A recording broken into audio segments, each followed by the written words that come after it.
So I agree with you, and it's brutal on these dating apps because if you are less than 6 feet, you have a really hard time. And like women write on their Tinder profile, don't even swipe right if you're less than 6 feet. Like, imagine if I put on my Tinder profile, if you are more than 120 pounds, do not even swipe right. I have no interest in you. Could you? You would be crucified. Right. You would be crucified. That's what I'm saying. But like somehow it's socially acceptable to like demean men's heights, and I don't get that. Well, it's a double standard. But then again, women also have to squeeze babies through their vagina. So, it's a kind of a toss-up, Chris. Which, congratulations, you squeezed one out, what, yesterday, the day before? I did. It was exactly a week ago today. In fact, almost an hour ago it was, yeah. So she's a week old. I'm lost track of time. I don't know what day it is, so I did not realize it was been a week. Yeah, I kind of stepped out for a couple days and took some time to regroup and stuff, but now I'm back doing some memes, chatting about anarchism, Yeah, so feel free to leave your questions here on the Stereo app. We'd love to hear if you have questions for an anarchist. I'm not an anarchist, but... yes, you are. Tricia, do you think I'm an anarchist? So you're an anarchist that doesn't want to call yourself one. Interesting. Yes. Why do you say that? I believe that you believe in a voluntary society and that's the most moral way for people to interact with each other. All right. For those of the people who are on Stereo, because this is like a whole new group of people that like have never heard voluntarist and don't know what that means. Like, what is a voluntarist? Yeah. Yeah. So a voluntarist is actually a much better word for a lot of people than an anarchist, because it's one of those things where the definition of the word anarchy kind of got changed over time. So voluntarism is basically the principle that every interaction you have with other human beings should be voluntary and there should be no coercive force. So a government would be violently coercive, not coercive. So nothing should be handled through the barrel of a gun. Everything should be voluntary. So if you want to build a library, you don't put a gun to somebody's head to build a library. You make a contract with other people and group together to make a library. Yeah, but if I want to build a library, if I want to build a library, I don't put in a gun to anybody's head. I just go to the city council and I build a library. What are you talking about, you nut? Well, that's a good point. So that's a lot the way that a lot of people think about it, and for most of my life I did too. But that library gets funded through taxation, and libertarians are really obnoxious people. And I guess I identify as a libertarian, but they have this expression called taxation is theft. And that comes off as kind of an odd thing to say or doesn't make sense. But what it is the fact that through no contract, you never signed a contract with the government, but they have the right to take your income. And if you don't pay them, they can put you in a cage. And if you don't get in the cage, they can shoot you in the head. So there's a coercive violence force taking your money for the library. And it's not just the fact that it's coercive violent force, it's the fact that it's not a great way to build things, because when you use coercive violence instead of incentive, like free market incentives, or even the incentives of people to, want to group together with their neighbors or their friends or people they like, or somebody that they'd like to sell a good to, if you take that away, that incentive, and take the way, put forth the incentive of coercive violence, you have a worse product, because it's not something that people naturally would want. It's something that they're forced into. And I think everybody could agree that consent is always better than force. Yeah. So essentially, if I don't pay my taxes, if I don't do what the government says, it's different than if... I want to try and make this as just as simple as possible for people. So, because I think it's, when you first hear it, you're just like, this is a wacko idea. And we do have our first, and you can ask questions. Please leave us a comment. I just figured out how to do that. But like, it's voluntary versus involuntary are two very different concepts, because think about your reaction to being told that you have to do this or else versus your reaction of, I think that's a good idea, and I agree with you. I'd like to cooperate with you on that. It's two very different psychologies. Mm-hmm. And one produces better results. Yeah, like that's why I kind of think like the whole mask thing is Like the lockdowns, for instance, we have no idea if the lockdowns actually work. We know that they are putting people out of business, but like by and large, most people are going to change their behavior. They're not going to go out and do whatever they want to do. And in other countries, you kind of saw that. You saw more cooperation, but in America, it's like they got heavy-handed initially, and it just creates this backlash. And so all of a sudden, people are out there like, I'm not going to wear a mask. You can't tell me what to do, which is... Yeah, which is crazy to me, Tricia, because that's saying I'm going to do the wrong thing unless the government makes me. So therefore, I'm proving the government's necessary, even though I'm anti-government. Right. I think it stems from that whole, if you're a teenager, you want to disobey your parents. And I can say, honestly, a lot of parents say or do really stupid things. Not a fan of saying, well, you have to do this. And when you ask your parents, they say, because I said so. They should probably be able to give you an answer. Right. But sometimes your parents actually have a good reason for you not wanting to do something. So you just doing the opposite of what they say isn't always smart. Not that the government is your parents, but, sometimes something they suggest is a good idea. Sometimes it's a bad idea. The problem is when you force people to do things and you don't let them make the decision themselves, the really anti-government people are just going to automatically default to not doing what they said. Yeah. So here, lockdowns really don't. Over and over, they're proven not to really. It doesn't help stop the spread. No, it but makes mask wearing and distancing isn't a horrible idea, and neither is not going around people that could be potentially. A communicable disease needs community, and so it's like you need masking and social distancing and all these different. It's the Swiss cheese model. So you can't. You have all these different layers of protection. It works, and so it's better. And Anthony Fauci, of all people, believes this to be true because I was listening to a podcast with CBS where he was talking about the vaccine, and he was asked if he supported mandatory vaccines, and he said, no, I don't support that because the best way to get people to take the vaccine is to persuade them. And if you try to force the vaccine, then nobody's going to want to take it because then it becomes a freedom issue. And I went, wouldn't it be hilarious if Anthony Fauci next year was like on the Tom Woods show talking about libertarianism? So, I don't know if that's going to happen. Let's take these two quick questions here. I just don't want to cut these people off here. Hey guys, thanks for jumping on the show. Thank you, sir. You're assuming that's the wrong thing to do. What makes you know what the right thing to do is? I'll choose how I die. He raises a really good point, Tricia. Okay.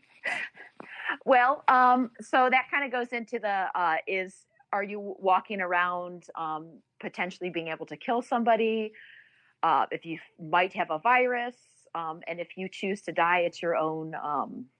That's your own choice. And I say, hey, go for it. If you want to commit suicide, I think it's against the law, but don't let this stop you. I think people, it's an awful idea. Yeah, I think people tend to think that like an anarchist, voluntarist society is a lawless society, and that's not the case. No. Yeah. No. So a cool thing, and I don't know, we won't go into Ron Paul, but some of you might recognize the name. One time he was talking to a group of pretty conservative people. This is way back, an interview. And somebody says, you just want to legalize all drugs. He said, yes, I do. And he goes, now, if heroin was legal tomorrow, would you run out and do it? And the woman's like, no, well, of course you wouldn't. You're still going to do it. Do you need the government to tell you that heroin's not a great idea? And if you do it, well, then that's your choice. Then you're going to suffer the consequences. But it's certainly not my business, and it's certainly not the business of the government. Yeah, I mean, so you stop at a stop sign not because you are told to stop at the stop sign. You stop because of the risk that it carries if you don't stop at the stop sign. You don't even need the stop sign. A cop pulling you over for running a stop sign does nothing. Like it's your personal safety you're thinking about. Like a seatbelt. I wear a seatbelt religiously every time I get in the car because it saved my life when I was 16. Right. I would have been through a windshield into a tree. And I've had anarchists be like, and I said that if you don't want to wear one, that's fine. I think it's foolish if you have a child in the car because you may not be able to help them get out because you'll be dead. But that's not my decision either because I'm not their parent. But I think it's smart to wear a safety belt. I don't wear it because the government said so. I wear it because it's a good idea. Yeah, I think the other important part of this is that you don't get to just do whatever you want to do. You still have to. There still is an existing force mechanism. You just, like if you murder someone, rape someone, steal from someone, defraud someone, like there's still a police department, there's still a judge, there's still laws. It's just that you would agree, you'd voluntarily opt in, or you'd move somewhere else and opt into their laws, right? Right, that's exactly. So you'd have voluntary societies that would have rules. The difference is we have something called the non-aggression principle, and that's basically don't hurt people, don't take their stuff. So those two things are violations of people's personal liberties, and those two things have to be in a voluntary society or any society where people would kind of come up with laws and things like that. Those would have to be enforced because that would be a way for the society to protect people's rights and liberties. So stealing, rape, murder, those things violate someone else. Doing heroin doesn't violate someone else. Now people always jump to, well, those people end up being thieves. Well, then prosecute them for being a thief, not for an addict. And so you have to kind of think along the lines of, what do I do that hurts other people directly? What do I do where I'm taking their stuff or doing them bodily harm or breaking a contract with them? Right. Those are the things that would have to be upheld. Exactly. See, this is a no-brainer, right, Eric?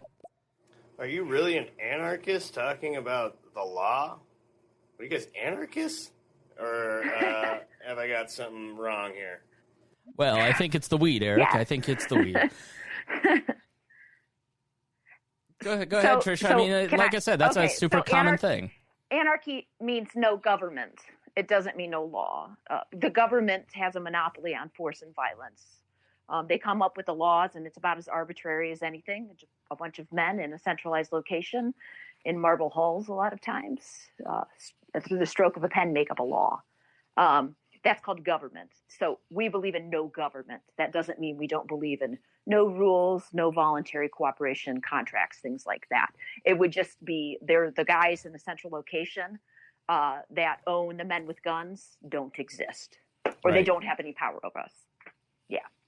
Yeah, exactly. So it's no masters. No masters without consent. Right. And if you look at, like monopolies, for instance, this exists because of government force. It exists because corporations can buy off politicians to then craft laws that support them. How would people be helped in a voluntary society? Well, you still would have private institutions that are governed by their own corporate rules and public opinion. Like, let's be honest about the society that we live in.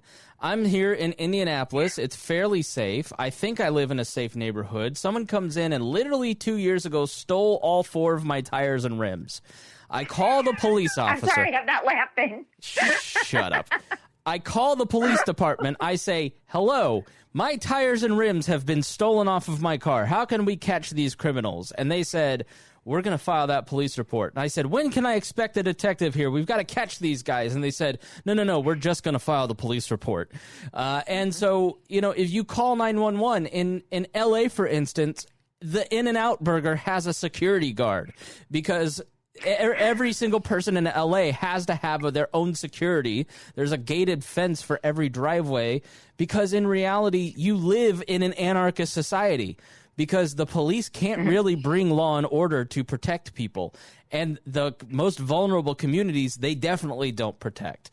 And so it's about admitting where we really are as human beings in that we exist in societies of the 100 people we choose to be around. We form agreements with each other to work together. We solve problems through private institutions and charities and organizations. And we become active citizens again instead of just outsourcing to politicians to continue to hurt us, and that's really what it comes down to. Like, we already live in a society that essentially is somewhat anarchist. So let's take a couple of questions here. Let's go back to Eric and hear his questions. Okay. I'm pretty sure anarchy means no rules. But I don't know. You're the anarchist. You tell me. I mean, he's got a good point, Tricia. There are two definitions of it. So if you like go to the classic Merriam-Webster, and there's one that says no rules, but one that says no rulers, so no government, basically. And that's the term I use. That's why we use voluntarism sometimes, just because it's a more clear and direct way of basically saying I believe in a voluntary society. Right. So, yeah, that's just semantics. I'm still an anarchist. Make sure you follow Tricia and I here on Stereo, and be sure to subscribe to my podcast, The Chris Spangle Show, and follow Tricia's podcast, GingerArchy, spelled just like it is on the screen there. Next comment. Please leave a comment. We'd love to have a discussion with you. Yes. Oh, yeah, speaking about the police, you know something? I drive an old police car, okay? I have the police bumper, it has a police the teardrop deal. It's pure black. Clear, everything's all black, even the windows are darkness, okay? It's an old drug enforcement vehicle, no big deal. Well, the other day I left work and my headlight went out. Well, it was getting kind of dark, right? Well, anyway, I was going home and then I got pulled over. You ain't gonna believe who pulled my ass over. You know what I mean? Just for my headlight. I had to shake my ass, you know what I mean, about that shit, you know what I mean? It's funny shit. It wasn't the police officer pulling me over for my headlight. It was everybody else. Every citizen out there pulled me over, says, Officer, your light is out. What the hell? I'm not no pig, wiggy dickhead, you know what I mean? I'm not a cop. I'm just a plain old person who bought a damn car. Well, Chevy Tahoe guy, that's a sad story. I'm glad. That is. Go ahead. I hate those fake cop cars, people that buy those from auction. I'm like, damn it. Because you get those palpitations when they drive by. I'm following Chevy Tahoe guy. I want to hear him go live when he goes live. He's a storyteller, you can tell. Yeah. Oh, Chevy Tahoe guy. Yeah, I think that's another... I'm glad that they pulled you over, because you need to be held accountable, because you're clearly trolling everyone else. And I wouldn't... Tricia, I'd never buy one of those cars, because I would constantly be slowing down traffic for myself, because everybody just thinks that those dumb cars are cop cars anyways. Oh, I hate that. Well, you know that you can tell like a cop car in your rearview mirror and now they basically drive like the Ford Exploders. Yes. But yeah, so that feeling. Of course, you know how much love I have for the police. So. You are probably the most anti-cop white person that I know. I just, when I used to be a kind of like a big right winger, and I not that I had a lot of love for them, but I'm like, we back the blue, and I was always like, well, did we see the video first? And like something snapped in me when I started watching Police the Police and like started really thinking about voluntarism, and I got really mad, and I haven't stopped being mad since. You know what it was for me? It was Christopher Dorner. Do you remember Christopher Dorner? Oh, yes. And I'm glad that Chappelle brought him up in a special. So Christopher Dorner was this LAPD cop that could not, he just snapped because he felt like he was trapped. Like Chappelle on one of his Netflix specials did a great recap, but he killed a cop basically, and he killed I think maybe two. And so the entire LAPD went hunting for this guy. They found him in Big Bear, California, and instead of giving him any due process, they burnt the cabin down, and he didn't get a trial. He didn't get a fair hearing. And I just went, if they're going to assassinate one of their own without any kind of constitutional protections, they're definitely going to do that to me. And then I think Ferguson was after that, and that kind of got me thinking. And then Harry, my co-host on the Chris Spangle show, was like, he's black. He's like, you don't understand. It's different for you and me. It's a life or death proposition when I leave the house. And all of a sudden but it started for me with Christopher Dorner, where I went, I don't think the psychology of this industry is right. I don't think the individual cops are evil. I think that the incentives that we've set up and the psychology of the profession really need help. Oh, definitely. The Fraternal Order of Police, it's like they're almost like a race or a special band of citizens. And there is that they protect each other at all costs. That protect and serve the public's hysterical. We could go into the semantics of that. Right. But as for the police, they're judge, jury, and executioner, and there's no recourse Like they're above any type of law. They get away with whatever they want. And yeah, they Ruby Ridged Dorner. I mean, they just decide, and there's no consequence. And then they'll paint the victim. Not that he was, who's to say what he did? We can't. But philosopher. They'll paint the victim as deserving it for some reason or another. And not in this case. The guy probably did. I think he put it on video, didn't he? Yeah, I mean, Dorner definitely was guilty, but he didn't. Yeah, but he should have stood trial. Right. You don't just burn somebody alive because they're killing your profession like that. That's when I kind of went, all right, maybe because I grew up in Plainfield, Indiana, which was law and order. You respect authority. You respect your parents. You respect the flag. You respect soldiers. You respect, and you are taught to obey. And you never are to really question, and like even my radicalism is like the kid at the back of the Sunday school class cracking jokes. Like that's my level of rebellion. It's like so. And then you get out into the world and you realize, wow, there's narcissists and there's racists and there's stuff that we believe that are not right. But you know what is right? It is Chevy Tahoe guy. And let's take his next question here. Sweet. Well, I tell you one thing. I was cruising home. Okay, I got to work, okay? And I got me a case of beer because I was so excited. I went to the store, bought me a case of beer, put in my front seat, right? I'm cruising on, right? You ain't going to believe this. I got pulled over, okay? I says, so, where you been? I said, well, I was at work. I stopped at the store to give me some beer. I see that. Can I have your beer? What? Give me your beer. Why? You ain't supposed to have it in the front seat. What the hell? Here's my beer. All right, you're free to go. Next time, do it again. Get DUI. What the hell? All right, so I had to go back to the store and get more beer. What the hell? What the hell? What the hell, Trish? I think that was my ex-father-in-law. That's our new catchphrase here. What the hell? What the hell? All right, we got another one from him. Go ahead. I think there's a grain of truth in his stories. I'm not going to lie. All right. Civil asset forfeiture. Well, golly, I tell you one thing. I like your content. I love you guys. You guys make a good team. Anyways, I'm going to put you guys on my TikTok. You know what I'm saying? So the whole world can hear you guys. You know what I'm saying? So, heck, when you guys come on like a freaking light bulb, everybody's going to be tuned in. You know what I'm saying? All right, I'm seeing you on my TikTok. Later. Thank you, Chevy Tahoe. Roger that, buddy. We appreciate it. I really like him a lot. I do, too. We got another comment from Back As. Okay, so you talked about crime in cities. A city as an entity looks at a citizen as a commodity.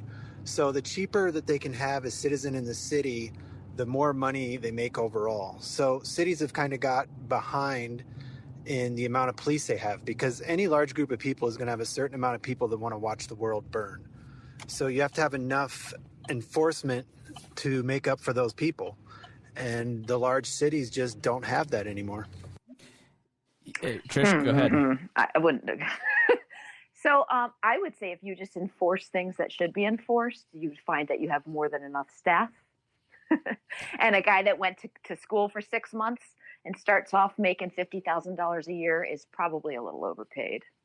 Maybe if he catches a few rapists, you could up his salary. Yeah, I mean, that's the thing. As long as we have traffic stops and the war on drugs, well, then we won't. There will never be enough police officers because there will never be enough revenue to get. Yeah, and that's key. Like here in Indiana, we have something called home rule. So if you want to raise revenue, you've got to go to the state legislature, which is supermajority Republican, and they're not going to give you a tax increase. And so you've got all of these localities squeezed for income, so they just raise revenue by passing ordinances that write tickets. And so instead of enforcing rights by protecting people from murder, rape, and all of these other places, they have, they're distracted with revenue collection. Now, that's smaller towns. Now, you're right. In a place like L.A., New York, they are more focused on a lot of that stuff. And Tricia's right. Like, the reason that we have I feel bad for police officers, not to trigger you, Tricia, but, I feel bad for police because I don't think that police officers go out there trying to to be racist pieces of garbage. Like I think they're there to do a service, but we have put them in a position by passing so many laws that they must enforce that they have become. They've stopped being protectors or enforcing laws. They've started to become revenue collectors. They've started to become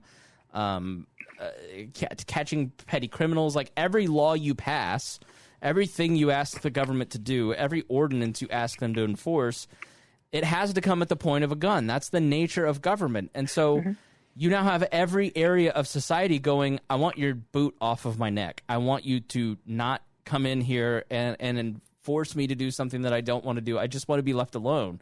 And it's the police officers that bear the brunt of that. It wasn't the city councilman out on the front lines facing Antifa in these cities. Here in Indianapolis, the mayor of Indianapolis hid in his office, and he doesn't have to bear the brunt of his policies towards how his police act. He gets to just hide in his office, and we don't. I think that it should be mandatory for every politician to go out and ride with police officers once a week so they have an understanding of what laws they pass and how it affects people, because they'll see how it affects communities. They'll see how it affects poor people. They'll see how it affects marginalized people. They'll see how it affects the police officers. And maybe they'll start to think a little bit more carefully about things like the war on drugs and needless. I want to touch on that, the racism in the police, because it may be a little anecdotal for myself, but way back in the day, I dated a cop for a very short period of time, and then I had some family and friends, and they don't. You're right in the fact that they do start off. Well, some of them just have that hero complex, or they go straight from the military to the police, because it's what they know. But they do think, okay, well, I'm going to protect and serve, and this seems like a noble job, and they over time, because of the war on drugs and because the people that they put cuffs on the most are generally African Americans, they become racist. I've heard inside talk. This is back when I was a neocon, and it shocked me because I grew up in a household we didn't say the N-word and stuff like that. It just wasn't. And they become very hardened and racist. I have a family member that left the force because she said, I don't want to be like them. Yeah.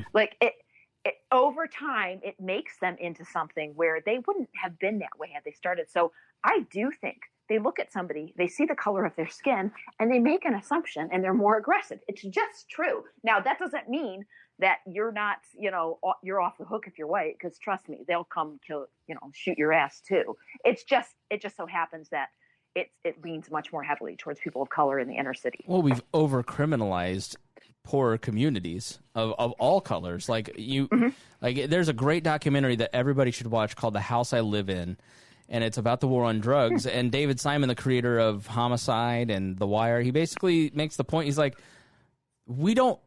our politicians don't know what to do with the bottom 10% of society, so they just pass laws to give them job opportunities that they can then lock them up and warehouse them and make money off of them. And it becomes this cycle of warehousing human beings. It's evil. There's no reason for America to have the amount of incarceration that they do, except for people keep voting it in because it's what they love. We have to start looking at ourselves as the culprits as to why there is the amount of people in prison, the amount of black communities that are destroyed by policies passed by white politicians and enforced by black vice presidents. And that's my hope with a lot of my fellow anarchists and people that lead towards liberty, is that we can start getting people to look more at not criminals deserve to be behind bars, this whole law and order thing, and starting to look at actually the root of things and think, is this good for my neighborhood? Is this good for my country? Does the freest, quote, nation in the world have to have the largest prison population? Because that doesn't make a whole lot of sense. What would make more sense? If we could stop being divided and say Antifa and BLM versus the Proud Boys, whatever. If we could just start looking objectively at things and think what's going to work best in the end and be logical, we could really go places. And I feel like as a country, we were kind of moving away from racism and starting to think a little bit more deeply about these issues. And then all of a sudden we just went backwards really fast. It's very I feel depressing. like we're moving forward, but I feel like the people who don't see people of color as human beings are digging in their heels, and they're just going to do that. You can't, and Malcolm X talked a lot about this. Like, you can't talk eventually about. They'll die. Well, yeah, I know, but maybe segregation still lives on. But Malcolm X talked a lot about this. How can you talk about civil rights, Martin Luther King, when we don't even have human rights? And so, how can you talk about getting the vote when they don't even see us as people? And I feel that that's sort of there's a large percentage of our population that just doesn't get that because they've chosen to check out. And they want to be comfortable, or they've been told it's an attack on them, and they should be afraid. Right? They've been fear-mongered to think that means that those people are going to come into your home and kill you. There is watch any documentary from like the Edmund Pettus Bridge, and there's segregationists standing screaming in the face of white workers, calling them white N-words and N-word lovers, and it's like that still kind of exists from a certain group of people who think that they're moral and upright, and they're not. And they keep the majority of the country, the vast majority, suspended in fear because they just don't want to deal with being called names, or I don't know how to have a conversation around race. I don't know how to talk about any of this stuff. It's like fear. Fear is at the core of all of it. That's another thing. That's why I like when you do the pat down, because you guys just talk about things and you're allowed to just talk about things. Yeah. And people that are scared to talk about race in an honest way, obviously you don't want to be an idiot. But if you can talk about that stuff, then you're going to learn and you're going to be a better person. If you can't talk about it, you're never going to grow, Well, we got a bunch of questions piling up here, so let's take a few. Leave a comment or question. The thing is, you have those police officers making those stops because the police force is used as a revenue generation. They're not being used to stop violent crimes. Yep, totally agree. But listen, though, you know what I mean? There are some motherfuckers with agendas, bro. Like, you know what I mean? Some people just don't like certain people, and they just happen to get that job. You know what I mean? That's it. Yeah, I think... Well, that's true. Yeah, I mean, there is any position of power... and it doesn't matter if it's a politician, a police officer, a school principal, a CEO. Any position of power is going to attract people who want to abuse that power. Like, remember Andrew and I were talking about the Boy Scouts, and I said, why were there so many leaders? I don't know if people know that there was that huge molestation scandal. I said, why did that happen? And he's like, because it was a safe place for them to go, so it just drew more people like that. Yeah. And there was a lack of consequences. It's like, and that's it. And so, like the Catholic Church, if they keep moving around the pedophiles, then what does that say to everybody who's a pedophile? It's okay to do this here because you're not going to suffer real consequences, and we're not going to make you pay. And that's the biggest problem in so many areas of our society, is that we look at all of these things and we go, well, that cop is doing his job. He shouldn't be locked up. Donald Trump's just making up conspiracy theories. He's just his tweets. We don't need to worry about it. These bankers Donald Trump lives on a different planet. Yeah, but my point is, these bankers created these subprime mortgages. They made a mistake. Leave them alone. Like, when you stop imposing consequences on public officials, on public servants, quote unquote, on bankers, on individuals in your own life, when you stop holding them accountable, it tells those people that they can be shit people and do whatever they want to do.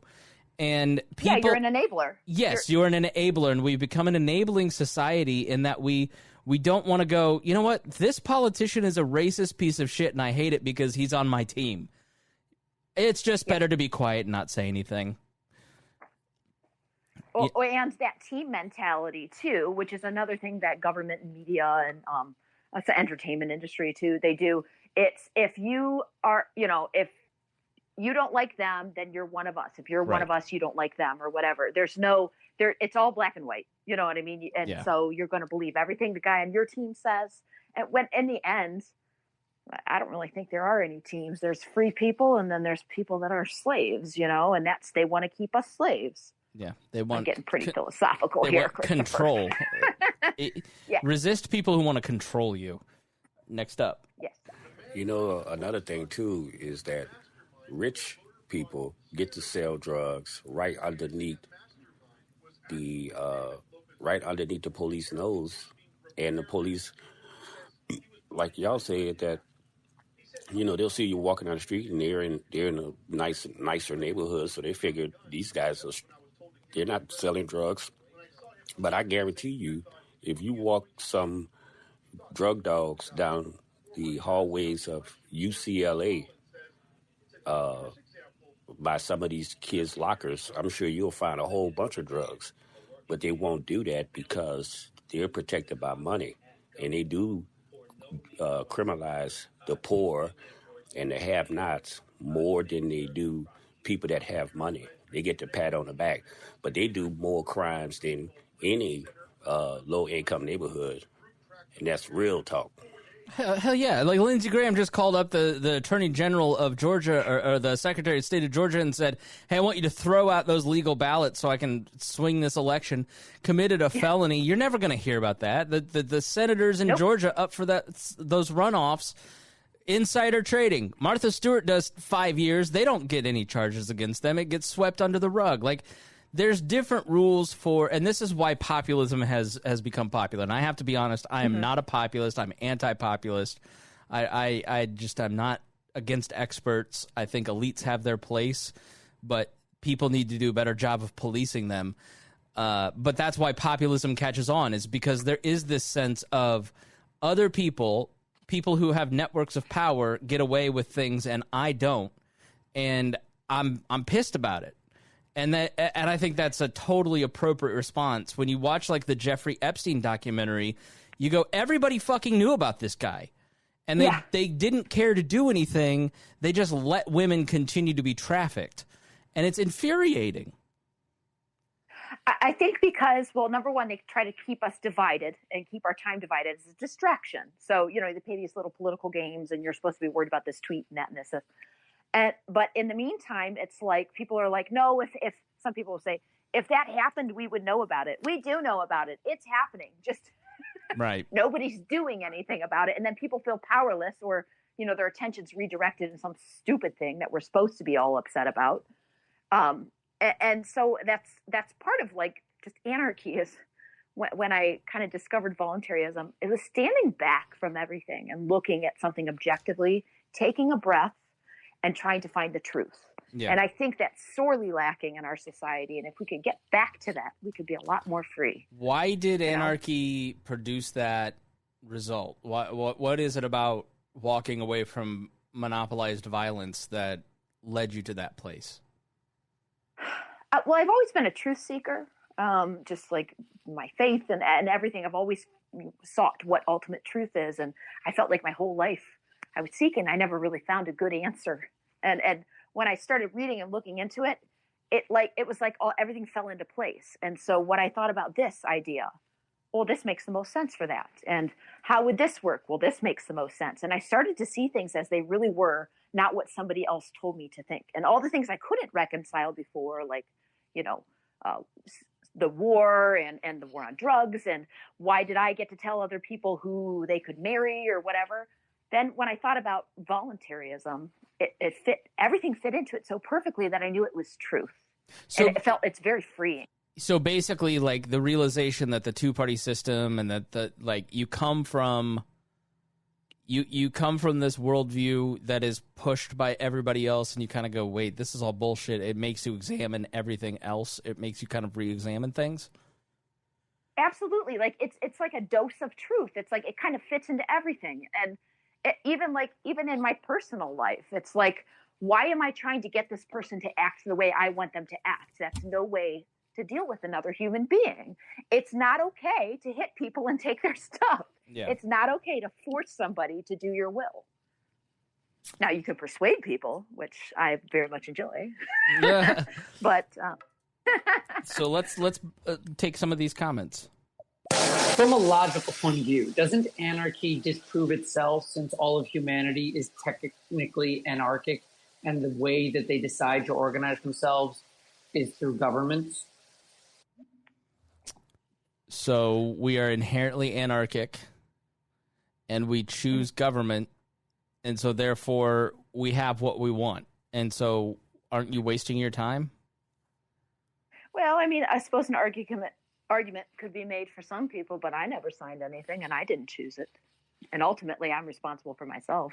I think if more people started thinking like that, and there are some pockets of anarchy societies and clans and things like that throughout history. It's not that it's never been tried.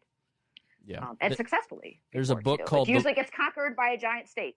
There's a book called The Rule of Clans that I'm about to jump into, C with a C. And so basically the Rule of Clans is oh God, Chris.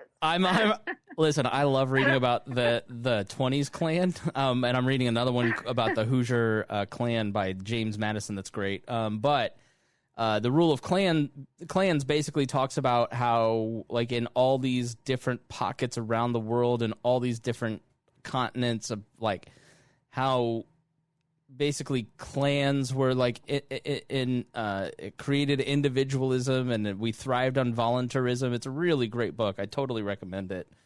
So let's go back to our friend in the shower, that Jewish guy. Also, what are your thoughts on minarchy as opposed to anarchy?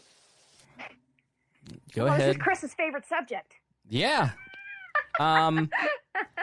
Tricia is a dirty voluntarist anarchist. While she says I'm an undercover anarchist, which I kind of am, I have trouble trusting my fellow man. So I recognize that the superior way to organize society is where everybody gets a say in the force that is over the top of them. I just think that's the most moral way to organize society, where if you are going to rule over me, I need to have a say. It's why I wholly reject monarchism. It's why I prefer democracy, but I don't think democracy in and of itself is a liberating system, because it does, as we saw in Greece and other places, in Rome, it becomes oppressive in and of itself. So I do like the constitutional republic in that it set a foundation. While the founding was imperfect, it led to the expansion of freedoms and the expansion of rights to a point where, society is getting freer and freer in a lot of ways, even though the government itself is getting bigger and bigger. Personal liberty is getting better while economic freedom is shrinking, and you really can't have that because the two go hand in hand. And so, if a gun to my head, I'm going to say I'm a minarchist over an anarchist, and that means that I believe in a little bit of government.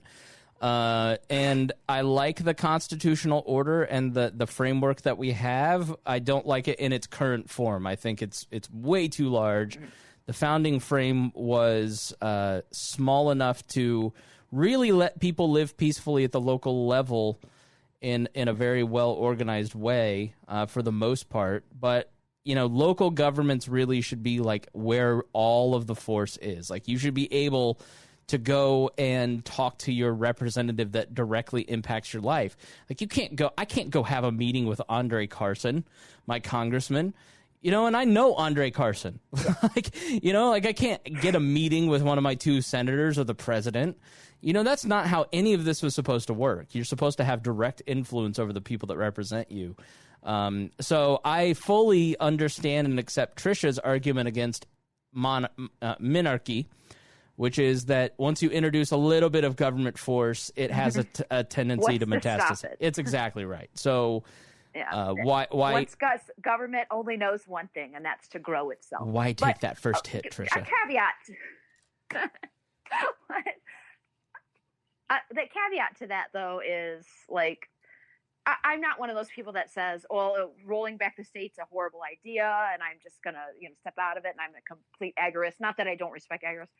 I think if you can diminish any power of the state, it's a great idea. Go for it. Yeah. You know what I mean? If you can change legislation and stuff like that, you're a fool if you don't. Because I'm enjoying certain parts of the Second Amendment, and I don't believe that the Constitution means anything more than a damn piece of paper. But if I could use the piece of paper, I'm going to. Right. So, I think, all of it is complicated. Like, at the end of the day, I'm for classical liberalism, which means that you... I knew you were a liberal. Yes. We live in a multicultural society, and I don't just mean cultures in terms of skin color. We live in a multicultural society where everybody has to cooperate, and the best way for that to happen is for people to understand each other and work together. And the best way to maintain that order of peace and harmony is through voluntary exchanges through market solutions. And what that means basically is that you fix problems by creating solutions that make you money, because that incentivizes you to keep innovating, hiring more people. That creates new problems that then get fixed. And the incentive for a market-based solution, the free market-based solution, is that people are going to put their desire for more, because everybody thinks they don't have enough. Scarcity is at the heart of it. That they're going to, like, all these dudes threatening civil war that are playing, like, pretend Proud Boy 3%er soldier. None of these fucks are going to do anything, because they're not going to walk. LARPing. They're LARPing. They are LARPing. They're playing Fortnite in real life. They're not going to do anything, because they're not going to walk away from steady jobs as a vice principal. They're not going to walk away from their families. They're not going to give up the economic security. You only have real dangerous situations when you have people who had economic security and no longer have it. You know, in Weimar Germany, the Nazis... Like Donald Trump and January 20th. Yes. I'm kind of worried about that. Yeah, I don't think that I'm not saying, like, there won't be violence, because these people seem to be getting loonier and loonier, but the Nazi Party was made up of the middle class that had wealth and lost their wealth, and they were resentful of it. And so, like, these dudes are not going to give up their economic security. Economic security is what we ought to be fighting for everybody. That's the whole argument about diversity and equality, is that people should have the same level of head start and not have the same like, we have too many barriers on people of color, for instance, versus the opportunities that I had. And so let's make sure that we're keeping an eye on, listen, representation is not subjugation. It's not the same thing. There are people who will tell you that if a blackface is in your TV commercial, then they're there to replace you. And that's not how any of this works. They're not there to subjugate you. They're asking for their children to see the same color face in their commercials, and you just don't need to be threatened by it. And so that is classical liberalism. It's a representation of everybody, so everybody can achieve their own self-actualization. Everybody at the end of the day has their own sets of dreams and should have the same ability to reach those dreams without barriers from the state, without barriers from other people who have desires of domination or control. And there's domination and control in every pocket of every society, and we've got to talk cross-culturally about how to wear down those barriers. So let's go back to our buddy, that Jewish guy. Are you familiar with the anarchistic philosopher Nozick and his idea of roving bands of insurance companies, basically? I think that kid nailed it, Tricia. What? I am unfamiliar. Woven bands of insurance, I don't know. Is he referring to like officers and people in law and government having to carry liability insurance? No, I know that's an idea.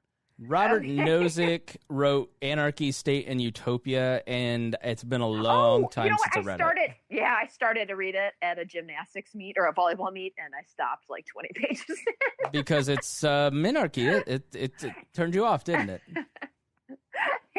It wasn't that. It was actually my husband's book. I'm like, this is good. That, and I got some weird looks from the other moms. It was funny.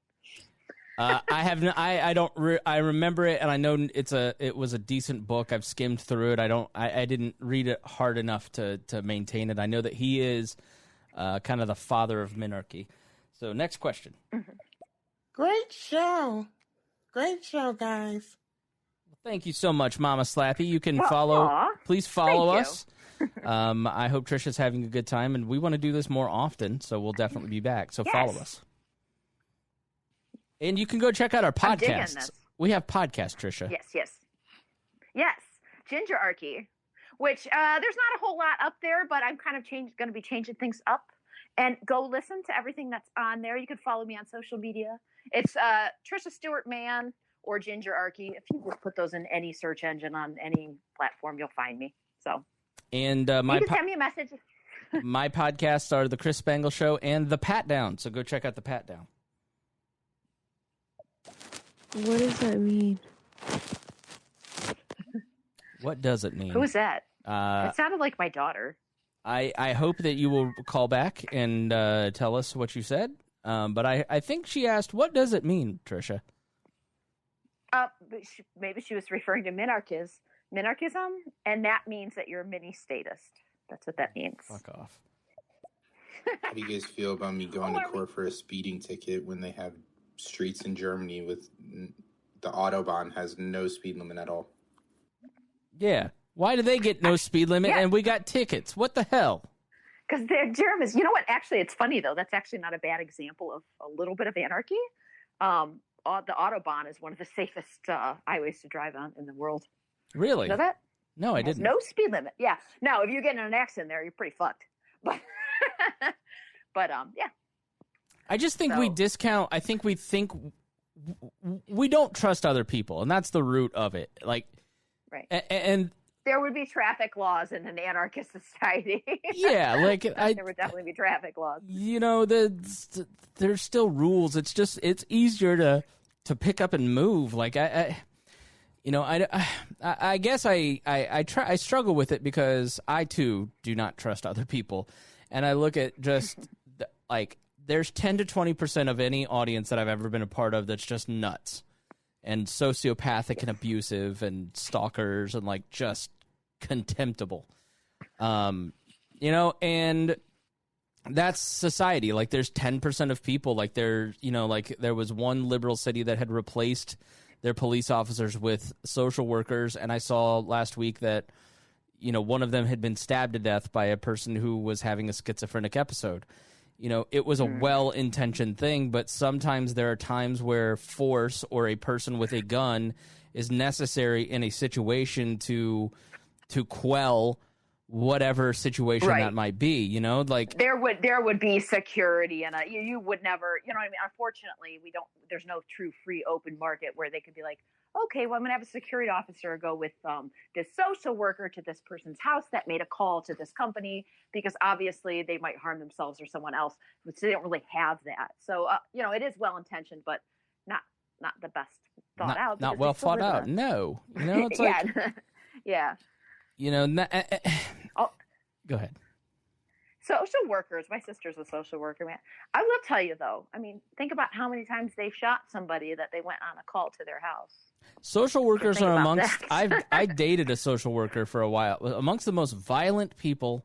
I'm just kidding. A total psychopath. Chained me to her wall. No. Oh, wait a minute, Chris. Are we getting into a different? Is this for your other podcast that nobody knows about? Spangle After Dark. Never mind. Yes. I think you have one subscriber, Donald McDuffin. That's Ginger. That's my podcast, GingerArchy.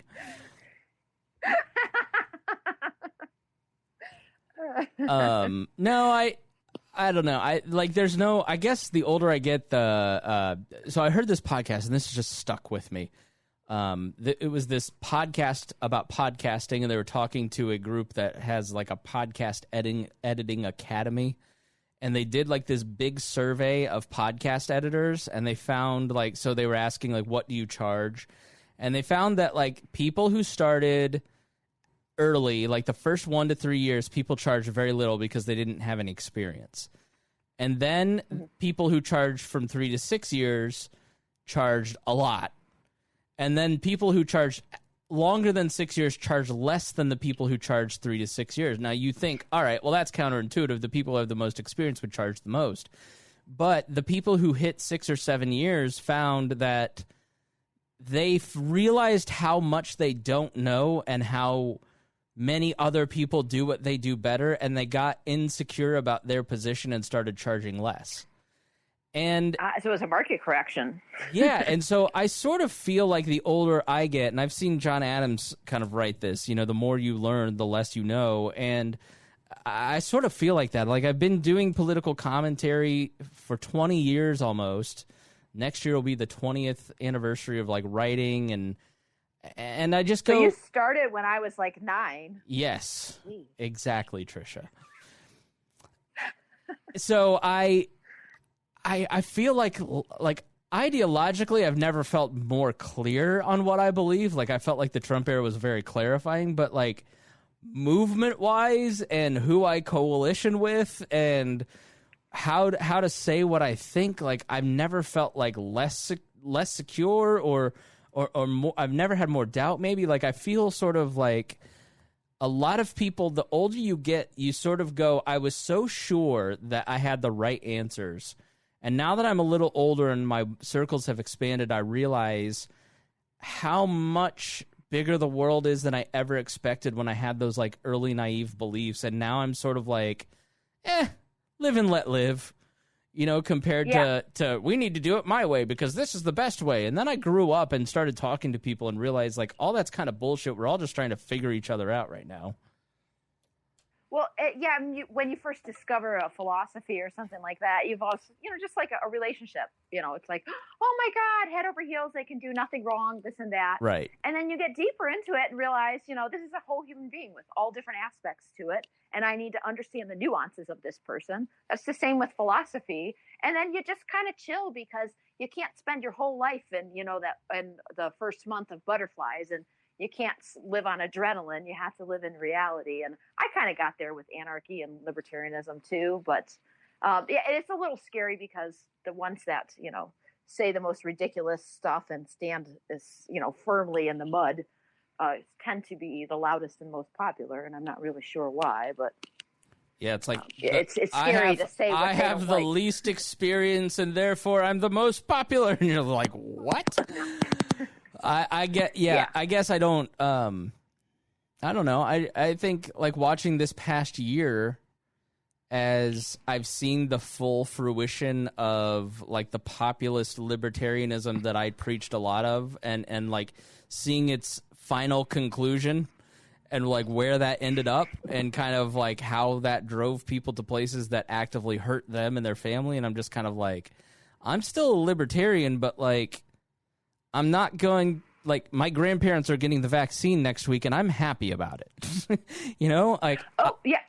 And I know, and it's funny because it's supposed to be about individual choice. Like, I personally am likely to abstain from it. I've done a little research, and I don't feel like it's safe. So it's not going to be for me. It's going to be a note for me. But and if somebody else decides to do that or whatever, as long as it's voluntary, you do you. Yeah. That's kind of what it's supposed to be about. Why is it about telling other people what they should do and should think? That's the opposite of libertarianism. Yeah, so as long as they're not forcing you, shut the hell up, you know? You take something like the vaccine, okay? So expertise, you had global cooperation putting this together. You had markets and governments and massive cooperation on a huge scale with tons of private investment, public investment. You know, they created something that had never been done in an effort to to correct society. You know, it's like this massive knowledge project that succeeded, and like instead of Donald Trump taking a victory lap on it, he's doing his nonsense about the stolen election instead of like probably the best thing that he did as president. I mean, I think the non-interventionist, like breaking the non-interventionist or the interventionist fever the Republican is, but like the vaccine's a pretty darn probably a one and then two. You know, I don't think he's even in any president mode right now. I think he's in panic mode. No, exactly. His ego is so fragile. But my point is that like here's this thing that experts did this awesome thing, and libertarians are like, I'm never going to take something that kills my cells. Like, you're just like, okay, like I don't know the first thing about vaccinations. All right, I'm skeptical of this thing too. Like, I was told in April that it was going to take 5 years to develop, and now it's here in 5 months, and it's like, right? You know, I've read the Tuskegee stuff. But my grandfather is 86 in a nursing home. My grandmother is 86 in the same nursing home in the memory care wing. And he has been able to hold her hand about 20 times this year after 60 years of marriage. And her memory is rapidly fading. And I want all those people to give him that option. Like, I want all of those experts to do this amazing thing so my grandfather can hold the hands of my grandmother in their final years instead of living in the hell that he's been in this tiny post office box room that he's in where he can't leave. Like, what kind of life is that? If I'm That's so sad. If I'm not going to take it, I at least want him to have the ability to take it. And I just feel like there's a lot of people who go, I don't give a fuck about that. I don't even give a fuck about my grandparents. I'm not going to wear a mask. I'm not going to take your vaccine. There shouldn't even be vaccines. And it's just like you go, I just don't. I know that I'm not with Joe Biden and them, but I know I'm not with these people either. And I don't know. It gets discouraging. I was just saying to my husband, I'm like, I'm so sick of people on each end of the spectrum. I'm sick of people telling me, you want to kill this person and that person. We got to shut this out. It's like, no, we don't. That's not what this is about. And I'm also sick of people like, this isn't real. We should, yeah, it is. Pretty sure. I've got the antibodies. Yeah. I can tell you it's real. I don't know why we just can't, like I said, we can't think logically about something without it having to be a team thing. The team thing is what's messing it up. Yeah. It always does. Yeah. All right. Last few questions. Tricia just made me laugh out loud. McDuffin, indeed. Do you know who that was? That was Christy. Of course it was Christy. The great Christy Avery. Next comment. You could have a bunch of people. Wait, sorry. Yes, searching for your podcast after dark. Sorry. Sorry, there's a half a second delay that has been messing us up, so I apologize. Okay. Do you know what's in that damn thing? Do you know what's in that shot? The ingredients? Nope, I have no clue, and I haven't even looked. I do. All right, good. I do. I've looked into it. If I were taking it, I would. I'm just not confident in it, but I'm not going to tell somebody else not to take it. That's their decision. Like 86, and I just. That's how life should go. I'm not worried about my grandmother's reproductive system at 86. So yeah. There are other things that I'm concerned about, which would be more for myself. So I'm not sure about my husband with his line of work. I probably shouldn't say all that, but that he may or may not get it. I'm not sure. But, sure. No, I don't think he's worried about a placenta detaching in his body. So yeah. I mean, if it does, then you need to worry. Yes. Although the whole baby thing that you gave birth to last week sort of seals the deal that he doesn't have a placenta. Yeah. So. Yes, it does. Yes. We have a child now. Last comment. Sorry, that was my son. My apologies. He was playing around with the button. That's totally okay. Is he the one who asked what it means? That's cute. Yes, that's sort of funny. Yeah, so no worries whatsoever. All right, well, final thoughts, Tricia. I don't know if you started this as this is your podcast and I just took it over. If that's the case, I apologize. I liked it. It was fun. Chris, I love having conversations with you. This is fun. And what's really cool is the people that call in are not like obnoxious libertarians. Dude, I love this. I love this app because it is a lot of people that would not listen to my podcast if it would be libertarian people. Like, I have no idea where anybody is. Like, it's just a cool variety of people. Like, Pandora's here who has to say this. Hey, I don't mind, interfering in your conversation. I caught the last little bit of it about your grandfather and your grandmother. Why they got them separated? So my grandma has had Alzheimer's for about 15 years now, and so she has very special needs compared to my grandfather, who he's in sort of a more traditional wing, and she's in pretty advanced stages, to be honest. So she just requires a different level of care, and that's why they have to be separated. And obviously, there's one facility that cared for older Alzheimer's patients, and they lost 30% of their clientele in April. So the nursing home that they're in has been awesome and making sure that everybody's safe and doing their best, and they've avoided any kind of catastrophe. So they're just overly cautious, as they should be. So that's kind of why, I don't know that their life is ever going to go back to normal. I think, but being able to go to the lunchroom again or being able to have visitation, like, we've only been able to see him face to face one time this year. So, it's tough. So I just, my mom's a nurse, a registered nurse who was on the front lines in April. And so I've got these experiences that like put it front and center and have put it right. And I know you do too, Trish, where it's just like, yeah, I know that a lot of these people who have lived in their bubble and only watch the Hallmark Channel and just want to live in bubble wrap, like don't think that a lot of shit in the world is real, and that it's really hard out there for people. It's hard out there for the people who are going to work and have had to cut hours or lose jobs. Like, this has just been a hard fucking year, and I don't know.